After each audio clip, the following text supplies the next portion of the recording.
Lamine Camara foofu it bu doon wolof yi naan see Lamine daal cata ko jàpp nag ndax commencement bi macha allah mais flamme bi gaaw a fay lool.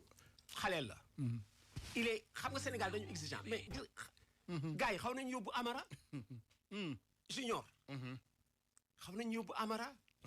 bu ñu gaawantu. il est plus jeune que Lamine encore. j'ai vu pendant la CAN junior 2 Maliens yoo xam ne ni 2 juniors maliens. kenn gënu leen. nekkuñu ci équipe bu Mali bi. 2 juniors maliens. kenn gënu leen. gars ñi dañu yàkkamte dañu xër. dëgg la. gis nga junior bu baax. bàyyi ko mu màgg tranquillement.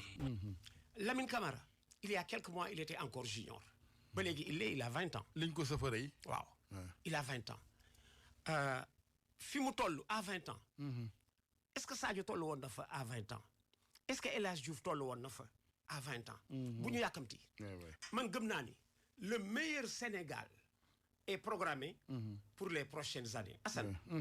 mënuloo nekk champion d'Afrique en junior. nekk champion d'Afrique en cadet. di jaaxle ci football. oui vraiment normalement. champion d'Afrique en junior. la relève est assurée quoi. assurée. nit ku ci nekk da ngay jaar sa doom gën la. cette catégorie est la première à gagner en junior du côté des Sénégalais. donc c'est la meilleure catégorie sénégalaise de tous les temps. rawante fas bi jël premier moo dàq daw.